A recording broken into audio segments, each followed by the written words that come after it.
I figured that chapter 13 deserved its own video as well because it's also a big conversation starter in regards to the end times and the book of Revelation. And there is much to be said about it, and you kind of have to dig deep. But let's get into it. Revelation chapter 13. When I stood on the sand of the sea, and I saw. Then I stood on the sand of the sea, and saw a beast rising up out of the sea, having 7 heads and 10 horns, and on his horns 10 crowns, and on his heads a blasphemous name. Now the beast which I saw was like a leopard, his feet were like the feet of a bear, and his mouth like the mouth of a lion. The dragon gave him his power, his throne, and great authority, and I saw one of his heads as if it had been mortally wounded, and his deadly wound was healed. And all the world marveled and followed the beast. So they worshipped the dragon who gave authority to the beast, and they worshipped the beast, saying, "Who is like the beast? Who is able to make war with him?" And he was given a mouth speaking great things and blasphemies, and he was given authority to continue for 42 months. Then he opened his mouth in blasphemy against God, to blaspheme his name, his tabernacle, and those who dwell in heaven. It was granted him to make war with the saints and to overcome them, and authority was given him over every tribe, tongue, and nation. All who dwell on the earth will worship him, whose names have not been written in the book of life, of the Lamb slain from the foundation of the world. If anyone has an ear, let him hear. He who leads into captivity shall go into captivity. He who kills with the sword must be killed with the sword. Here is the patience and the faith of the saints. Then I saw another beast coming up out of the earth, and he had 2 horns like a lamb, and spoke like a dragon. And he exercises all the authority of the first beast in his presence, and causes the earth and those who dwell in it to worship the first beast, whose deadly wound was healed. He performs great signs, so that he even makes fire come down from heaven on the earth in the sight of them.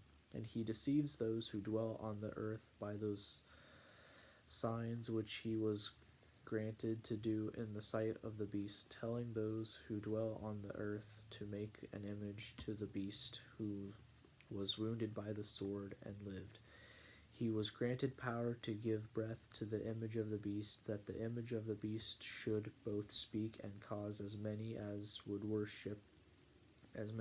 not worship the image of the beast to be killed.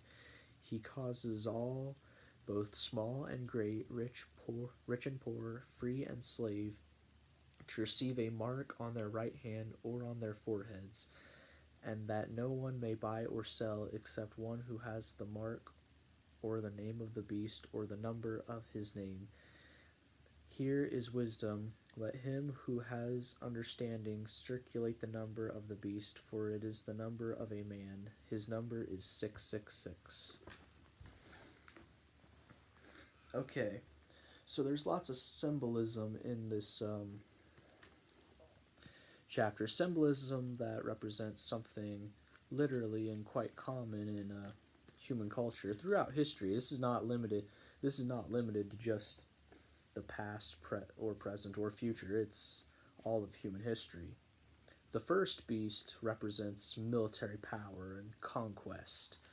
The second beast represents economic power and propaganda that often ends up deitizing military power and strength of countries like Babylon. Babylon's the big one, and the repeated ones, Persia, Greece, Rome, in John's time. And many nations often deitize their military power, and Satan fully takes advantage of this. Now, the mark of the beast is something that causes controversy. it's not going to be a literal mark. It is a symbolism, and it is basically the anti shalom, I believe it's called. I don't know. Anti-Shema, a prayer from Deuteronomy. It's kind of like anti-Christ, because anti, the opposite of Christ. Anti in English means against, which the Antichrist will be against Christ. But also in Greek, the word anti means in place of. And this is important because the Antichrist will try to make himself look like Christ to deceive many into worshiping him. And speaking of the Shema, I'm going to quickly flip over to Deuteronomy chapter 6, starting with verse 4. Hear, O Israel, the Lord our God, the Lord is one. You shall love the Lord your God with all your heart, with all your soul, and with all your strength.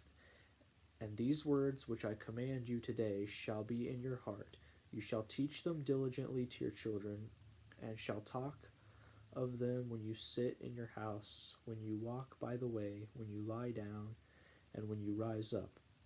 You shall bind them as a sign on your hand, and they shall be as frontlets between your eyes.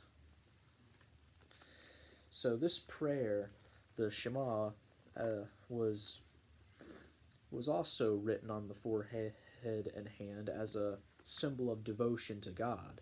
But these rebellious nations in Revelation chapter 13 demand devotion and loyalty from the people. And this is where the mark of the beast comes in.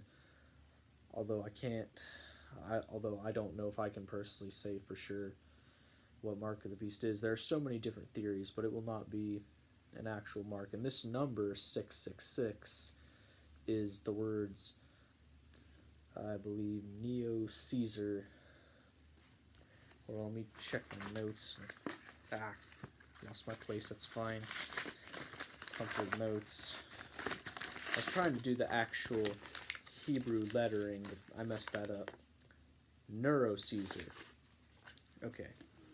So 666 is the word Nero Caesar and beast. You see, in Hebrew, letters are also numbers, and added up, they create 666. Now, the forehead and hand is symbolic, because receiving the mark of the beast is the thought of loyalty acted out. The head represents thought, the hand represents action. Which is why Seventh-day Adventists, and I am not one, believe that the mark of the beast is going to be going to church on Sunday. And so many others believe that it's going to be the chip in the hand, as it's, economic wealth, and it will make it a lot easier for the government to keep track of people.